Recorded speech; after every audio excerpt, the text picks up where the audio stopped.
All right, man, we back. It's your boy CJ Goodfella Sports TV. Got some sad news.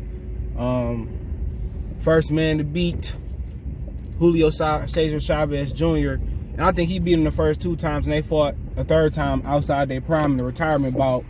Frankie Randall passed away. They didn't say what he passed away from. He's born in Birmingham. Was also an orphan at a teen, and also he was raised in Morristown. So shout out to Morristown. But hit that subscribe button, bell icon button, share the video, and you hate to hear stuff like this where you hear a legend and Frankie Randall passed away.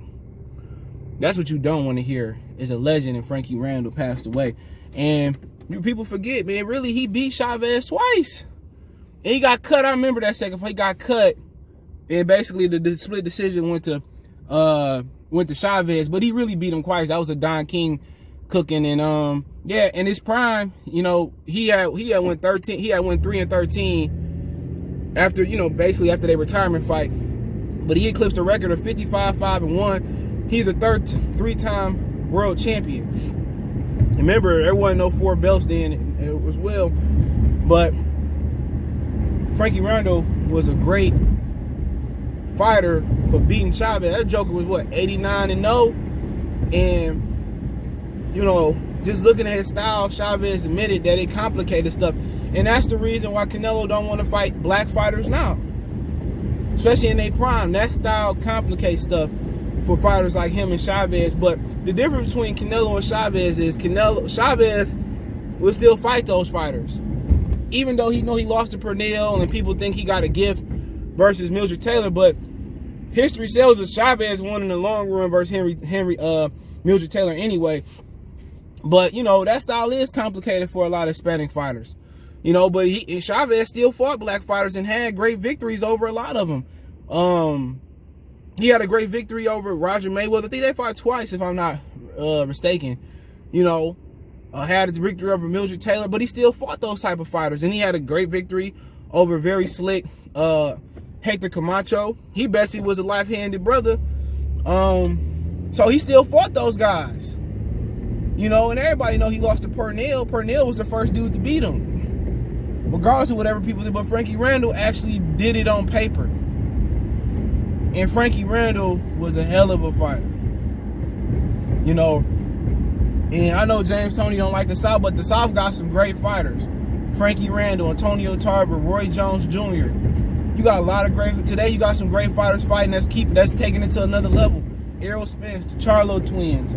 The South has got a great lineage of fighters. George Foreman, got a great lineage of fighters, and it's good to see a lot of these young fighters upholding that lineage. The South ain't fuck with Detroit or Michigan or the Midwest, but it's a lot of great fighters everywhere. In the Midwest, you had Gerald McClellan, who basically ain't living good. Hopefully, they can better his circumstances. Actually Sugar Ray Robinson came from Chicago, Detroit. Joe Louis. You got a lot of great fighters everywhere. But the South, they got some sleepers that people forget about. They got some really good fighters, man. And you got to give it to them, man. And they holding it down today. You can't feel like Philly, New York got some great fighters. And East Coast and Midwest got some great fighters, man. And Frankie Randall was just another great fighter from the South. He had some drug and alcohol problems. And the reason I know a lot about Frankie Randall was because of Floyd Mayweather Jr. Floyd Mayweather Jr. did an interview. I had to find this interview and put it in the community tab for y'all years ago, saying when Frankie Randall beat Chavez, he said at the time, and my memory don't mistake me, at the time, Floyd Mayweather said as an amateur, he was outboxing Chavez. He said as an amateur, he was outboxing Frankie Randall, but he said that, I think that was in Vegas, he said that he didn't want to really outbox and embarrass Frankie Randall because Frankie Randall was allowing him to stay at his house. So he didn't really go all balls to the wall on Frankie Randall. So when they would spar, Floyd said he would hold back. And, he said at the time when he beat Chavez, he said he could easily thoroughly beat Frankie Randall. But also the telltale things was when Frankie Randall's wife would ask Floyd Mayweather to go get Frankie Randall, he would get drunk or whatever he was doing. and going to the streets. And Floyd Mayweather said that he been living like a pro his whole life. He said he would go, his wife would have him go talk to Frankie Randall, get Frankie Randall, bring him back to the house, and you know, and that just let you know how long Floyd been living a pro's life. He been living a pro's life for a very long time. A very long time he been living a pro's life. And to be honest, it truly don't surprise me. It truly don't surprise me at all that he lives a pro life as long as he did. Cause, you know, they were saying Zab Judah was giving Pernell work when Zab was young. So it don't really matter. But then again, you gotta understand, a fight, a real fight under the lights and a sparring is different. I can name 1,000 jokers that gave Floyd work in sparring. But if you put them in the limelight, they ain't gonna whoop Floyd. But with Frankie Randall, that's what he really known for. It ain't known that in his heyday he eclipsed a 55-5-1 record. It was a 3-time champion. He is known basically for being the first man to beat Chávez. Now a lot of people argue that he really wasn't the first man to beat Chávez. People won't even argue he was the second man to beat Chávez. It was some talk that they erased a loss off Chávez's record.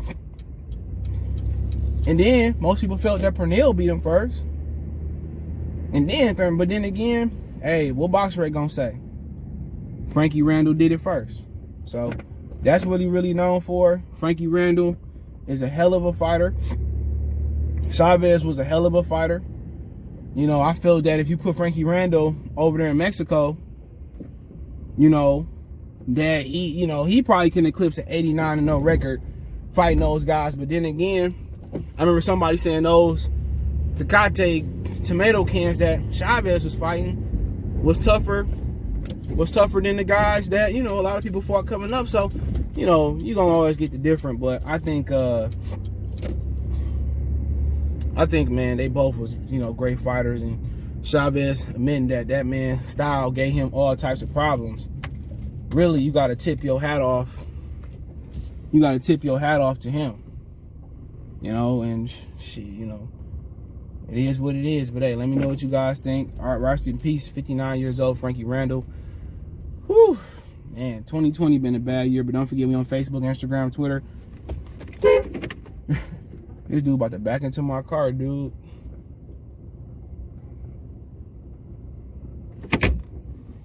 Man, it's crazy. But hey, we on Facebook, Instagram, Twitter, Facebook group in the description. Want to make a donation to the channel? Cash App, CJ Good 313, PayPal link in the description. All my social media links there. Best way to donate, share the video. Shout out to my boy Vinny for donating earlier. Sorry about my hair, man. It's kind of massage, feel good, man. So you don't see me doing all this right now. We're working on improving that. But hey, appreciate the love, support. Let me know what you guys think.